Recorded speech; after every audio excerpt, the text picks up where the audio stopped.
Ito kuya no, ito yung nasunog. Ilalagay lang natin na ganyan. Ayun no. Yan, pag PMS ka ng spark plug, every 10,000 mas maigi magpalit ka na. Oil natin mga ka-gear, RS8 na fully synthetic. Ayan, sa lahat po ng mga supporter natin dyan, tiwala lang.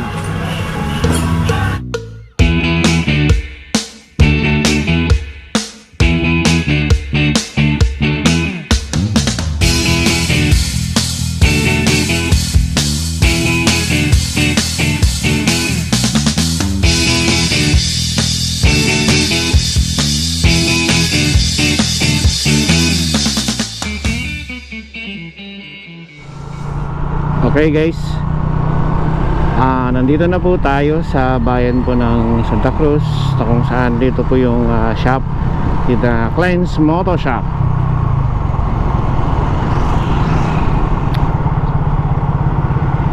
Ako, wala silang customer.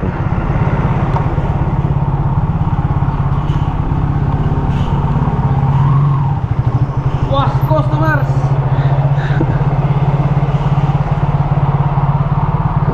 Guys, so magpapalit tayo ng suspension, yung monoshock natin kasi masyado ng laspag. Shout out GT premium suspension MVR1. To remove the panel board, and I will repair and remove all the flarings, and you change all the parts of her body. Taga baklas natin, shout out Kenneth. You know this one? And uy, This will be changed in your panel board. You need to ah, replace a new speedometer or something. ayan. So sa mga nakaka-experience po ng ganitong panel board, yung parang na-sunburn na, pwede pa po palang i-repair ito. Ayan, tanungin natin kay Amo, boss. Ito kasi ilalagay natin. Sunog kasi yung film niya. So papalitan lang natin. Kasi pag bumili ka ng panel board, umabot ng 3,000 to 4,000 plus. 5,000 nga yung nakita ko eh. 5,000 yun. As you can see guys, talagang sunburn na siya. Sabog na sabog na.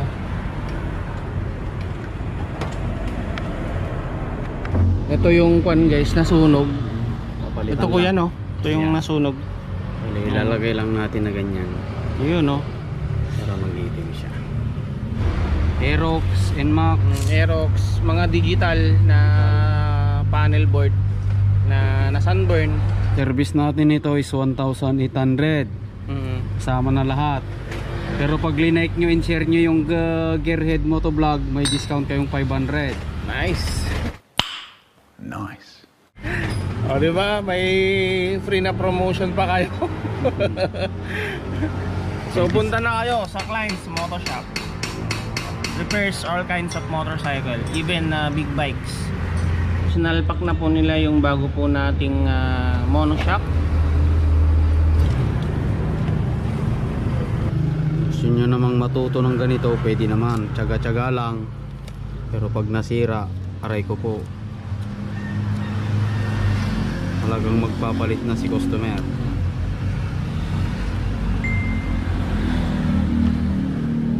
Tatanggalin lang natin yung mga dumi-dumi.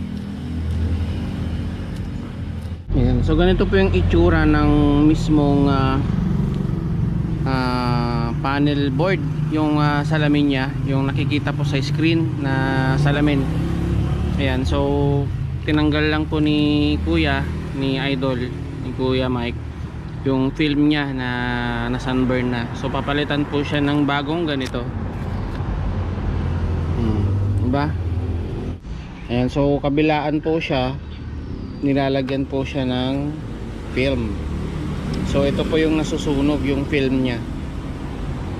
So iwasan po natin na mababad sa araw, or pag hindi man maiwasan, lagyan po natin ng film doon mismo, dito mismo, para at least ma-minimize po yung pumapasok na heat sa ating board panel. Sa pagpalit po ng spark plug, ayan, 10,000. sa mga nagtatanong, ito po yung advice ni Kleins Moto Shop. Yan, pag PMS ka ng spark plug, every 10,000 mas maigi magpalit ka na.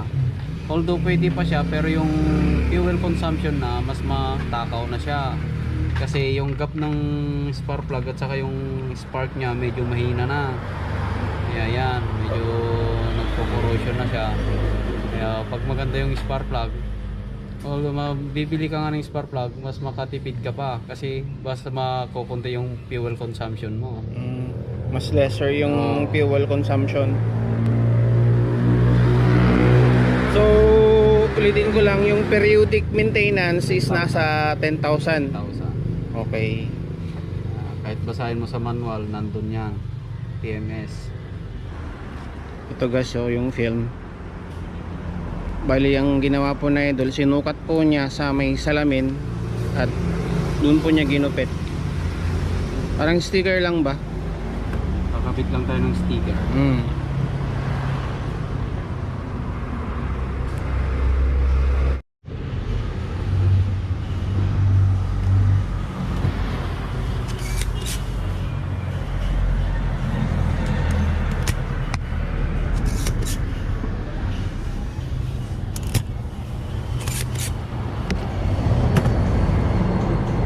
Natin. Ayan, so lalagay po natin, na-install na po sa likod, and the moment of truth, titignan natin kung mag-work siya. 1, Ayan. 2, 3. Boom! Uy! Uy! Uy! Naglinis! All goods. All goods na, di ba? Though at least menos po tayo, naka-save po tayo ng budget.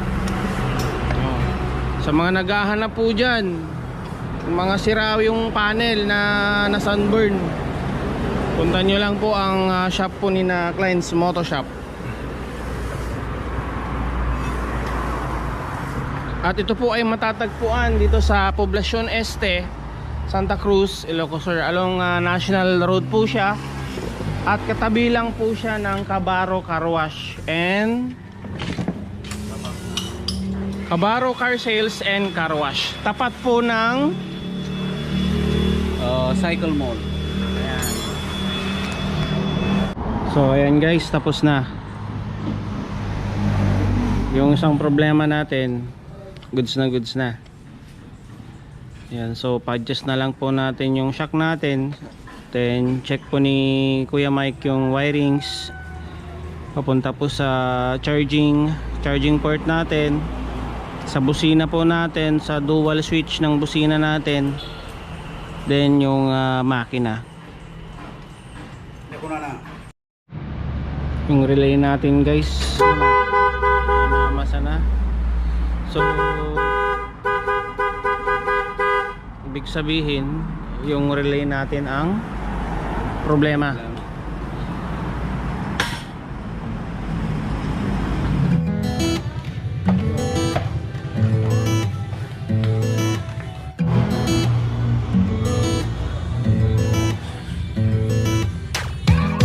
Topsy-turvy, wake up early, could be anywhere. Madly, truly, could have fooled me. Ang gamit natin ngayon, RS8 na fully synthetic. So ikatlo na palit na po natin ng oil to. So far so good, ayos naman siya sa biyahe natin. Basta Smooth.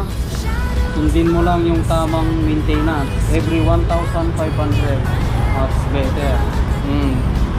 Actually yung odometer ko nasa 19 na eh, pero goods pa naman siya. Pero to avoid any problem, mas maigi na lang na sundin 1.5. Every 1.5 na kilometrahe magpalit na po tayo, change oil na po tayo, para maalagaan po natin yung makina natin, di ba? Iwas aberya. Mike, baka may gusto kang sabihin sa mga viewers natin.